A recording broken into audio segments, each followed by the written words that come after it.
Well,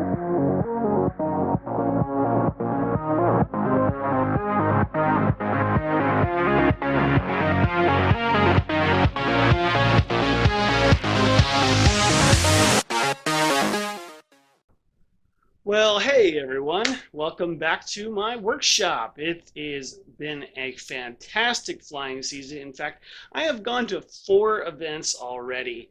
I have gone to Seth in southern Georgia. I have been able to go to a Warbird event in Gettysburg, Pennsylvania. I went to Flite Fest in Ohio, and I went to another Warbird event in Boyd's, Maryland, just right down the road from me. And let me tell you, I have been having so much fun, and we're going to add one more event to that yet this year. I think this is definitely a record for me in terms of number of events that I've gone to. Not going to bring any planes to this one, but it's a goodie. I am going to be attending Flight Fest Texas, and I am super excited. I have my friend David Hill to thank for that. Thank you, David. He has been gracious enough to extend an invitation to help me along with his travel plans and just get me to the event so that I can be there with friends. Do plan on volunteering. Don't know if it'll be on the flight line, but I've let Andre know that I'm happy to volunteer on the flight line again. And it's going to be a wonderful time. So, moving along, there are further announcements. All right, so for the longest time, I have had my tried and true Tyrannus Plus, and I love this radio. It is what has made the Corsair happen. I'm using all 16 channels on this. Stock 16 channels, obviously can go up to 32. Got the upgraded gimbals, but you know, this Tyrannus has had a growing on me. I love the feel of my JR radio that I used to fly on, and it has taken some time to adjust, but I love the FR Sky radios and their protocol, and I love OpenTX because of the programming abilities that it provides me. But you know, I thought that this radio would last me for, you know, at least 10 years, and I feel like I'm already growing out of it. And I have been eyeing a new radio, and I got one.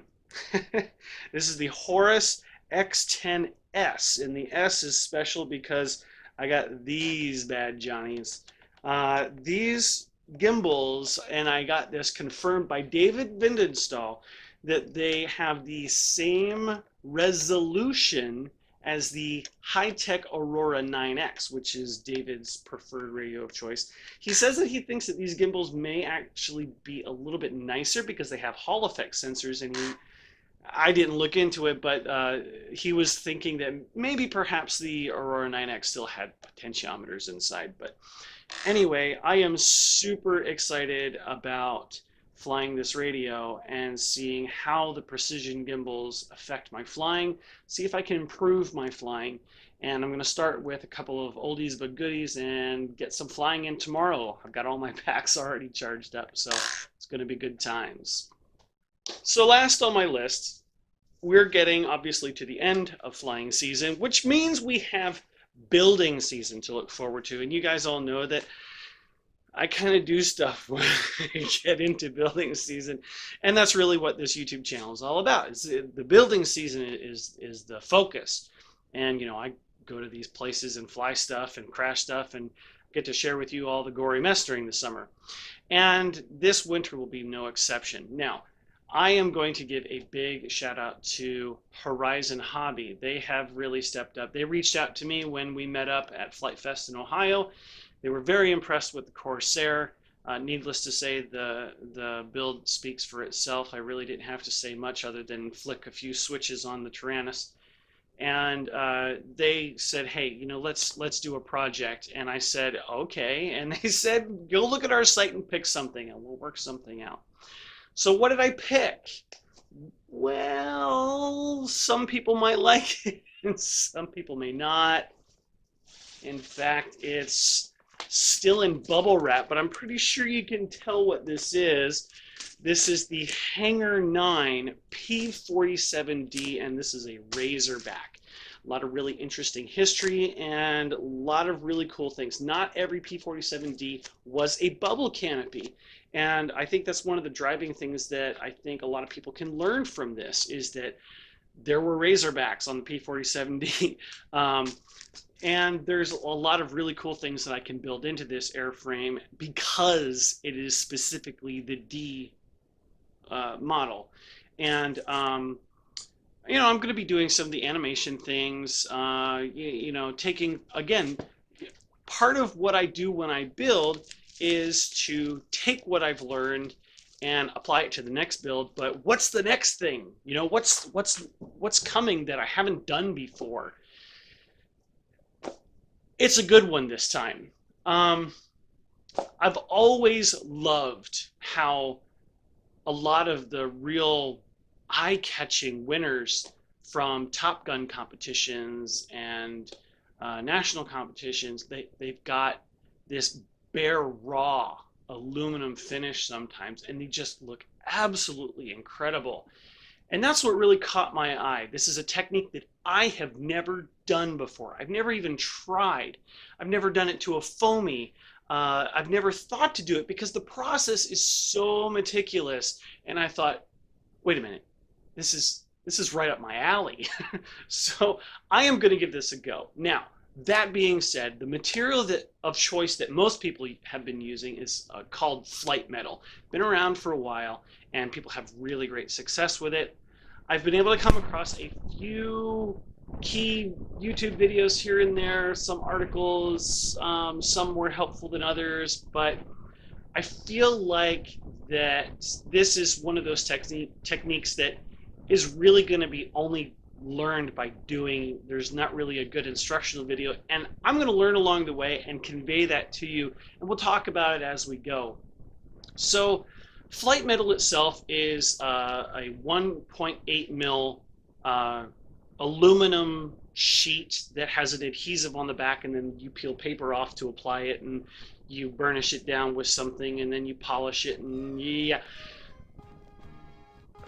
To cover an airplane this size, the kit from Flite metal is $62. Not bad.